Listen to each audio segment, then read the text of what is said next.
ETF index mutual funds నేర్చుకుని stock మార్కెట్లో రాణించాలనుకుంటున్నారా? వెంటనే ఈ నెంబర్కి కాల్ చేయండి. సో నిజంగా మీతో మాట్లాడుతూ ఉంటే పృథ్వీ గారు ఎన్ని డౌట్స్ వస్తున్నాయి అంటే ఇంకా తెలుసుకోవాలి అని అనిపిస్తూనే ఉంది. అంత చక్కగా విశ్లేషిస్తున్నారు. First thing. నెక్స్ట్ ఏంటంటే ఇప్పుడు మనం భార్య చేతుల్లో బలి అయ్యే భర్తలు బాగానే ఉన్నారండి. ఆఫ్ కోర్స్ మీకైతే ఇంకా ఎక్స్పీరియన్స్, మీరు ఎంతో మందిని చూసింటారు కాబట్టి కొంచెం ఊరట ఏదన్నా ఇస్తే బాగుండేమో అనుకుంటే కొన్ని ఏవో చట్టాలు వచ్చాయి. భార్య కూడా భర్తను పనిష్మెంట్ ఇట్లా ఇబ్బంది పెడితే ఆవిడకి కూడా శిక్షలు ఉన్నాయి అని చట్టాలు వచ్చాయి అన్నారు. నిజంగా చట్టాలు వచ్చాయా? ఆ చట్టాలు ఏంటి ఒకవేళ వస్తే? భార్యని ఇబ్బంది పెడితే భర్తలకు పనిష్మెంట్ ఉంది, కానీ భర్తల్ని ఇబ్బంది పెడితే భార్యకి పనిష్మెంట్ లేదమ్మా. ఇప్పటివరకు అయితే భర్తల్ని ఇబ్బంది పెడితే భార్యలకి లేదు పనిష్మెంట్ లేదమ్మా. అంటే ఇప్పుడు భర్త భార్య రిలేషన్షిప్ లో జరిగేటువంటి అంశాల మీదే మనం మాట్లాడుకుందాం. భార్య ఇంటికి వచ్చిన తర్వాత ఎవరో ఎక్కడో తెలియని వాళ్ళ ఇంటి నుంచి ఇంటికి వస్తుంది. ఈ ఇంటి నమ్మొస్తే ఒకే ఒక సాధనం భర్త. అత్తగారు చూస్తారనో లేకపోతే మామగారు చూస్తారనో ఇంటికి రాదు కదా, భర్త చూస్తాడనే వస్తుంది. అందుకని భార్య నమ్మి వచ్చింది ఇక్కడికి వచ్చినప్పుడు ఇక్కడ ఉండేటువంటి పరిస్థితుల్లో ఆవిడకి ప్రొటెక్షన్ అయితే లేదు.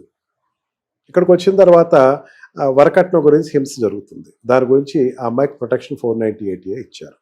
ఎటువంటి హింస అయినా సరే 498A ఇచ్చారు. ఆ అమ్మాయికి భర్త అత్తమామలు వాళ్ళందరూ కూడా నిత్యం గృహంలో హింస పెడుతున్నారు. డొమెస్టికల్ వైలెన్స్ ఇచ్చింది. ఈ రెండు స్ట్రాంగ్ ప్రొటెక్షన్ ఇచ్చారు. భర్త చెప్పా పెట్టకుండా వెళ్ళిపోయి భార్యను చూడటం మానేశాడు. చూడటం మానేసిన తర్వాత 125 ఆఫ్ CRPCలో ఏం చేశాడు, ఆ అమ్మాయికి వృత్తి అంటే నెల ఆ అమ్మాయికి ఇవ్వాల్సినటువంటి మెయింటెనెన్స్ అనేది వాడికి ఇచ్చారు, ఆ అమ్మాయికి ఇచ్చారు. అండ్ ఫర్దర్గా ఆ అమ్మాయి రేపొద్దున్న నేను భర్తను భరించలేను, డైవర్స్ కావాలి అని చెప్పేసి కోర్టుకి వెళ్తే కనుక ఆ అమ్మాయికి కోర్టులో ఉన్న కేసులో ఉన్న కూడా మెయింటెనెన్స్ ఇవ్వమని చెప్పేసి అన్నారు. అక్కడి వరకు ఆపేద్దాం. అంటే ఈ ప్రొటెక్షన్స్ ఆడవాళ్ళకి ఇచ్చారు. ఈ ప్రొటెక్షన్ ఆడవాళ్ళకి ఇచ్చిన తర్వాత మనకి భర్త భార్య వల్ల హింస పడుతున్నాడు అనేది ఎక్కడ వస్తుంది? ఇంట్లో పెళ్లి చేసుకున్నాక ఇంట్లోనే జరుగుతున్నటువంటి ఒక చర్య కింద చెప్తాం. ఇక్కడ భర్త భార్య చేతిలో హింస పడుతున్నాడు అంటే కనుక డెఫినెట్లీ అతను న్యూసెన్స్ కేసు ఫైల్ చేసుకోవచ్చు. అతను వెళ్ళి కొడుతుంటే కనుక, భార్య కొడితే కనుక అతను వెళ్ళి క్రిమినల్ కేసు ఫైల్ చేసుకోవచ్చు. He can file as any case which he likes.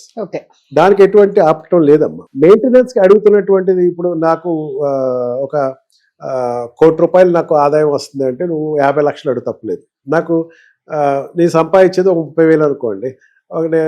నా భర్త 1,00,000 రూపాయలు సంపాదిస్తున్నాడు, నాకు మెయింటెనెన్స్ ఇచ్చేసేయండి, 30,000 ఇచ్చేసేయండి నెలలా అంటే మొత్తం ఊడ్చి ఇచ్చేసి భర్తకి ఇవ్వరమ్మా. ఇప్పుడు పెరిగిన కాన్సన్ట్రేషన్ ఆఫ్ జడ్జిమెంట్స్లో ఏమంటాడంటే భార్య స్థితిగతులు చూడు, భార్యకి సంపాదించుకునేటువంటి పరిస్థితి కనుక ఉంటే గనక భార్యకి మెయింటెనెన్స్ ఇవ్వక్కర్లేదమ్మా.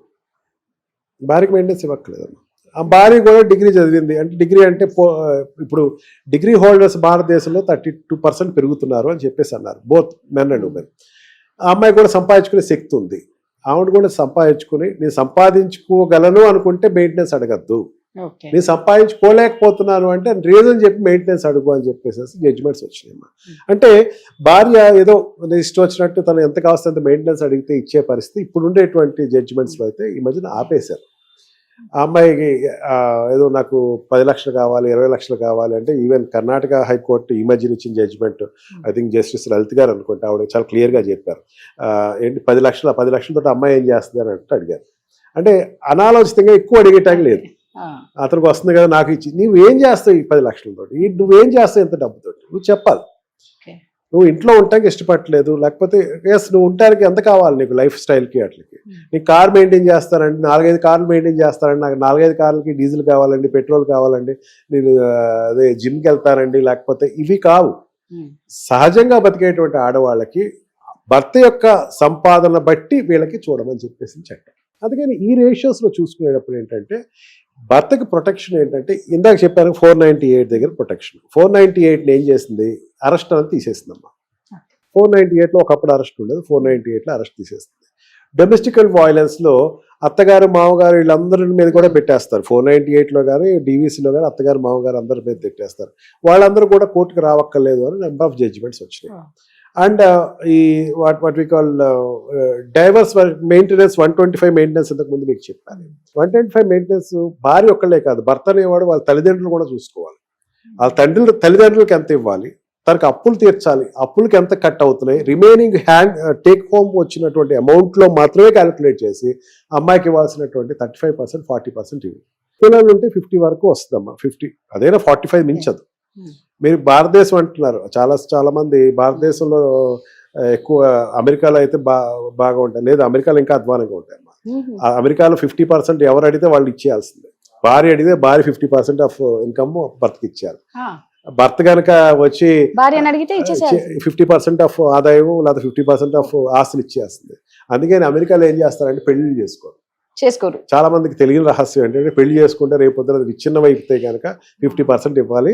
అందుకని దూరంగా ఆలోచించి వాళ్ళు ఏం చేస్తారంటే సుదీర్ఘ ఆలోచనతో పెళ్లి చేసుకోరండి.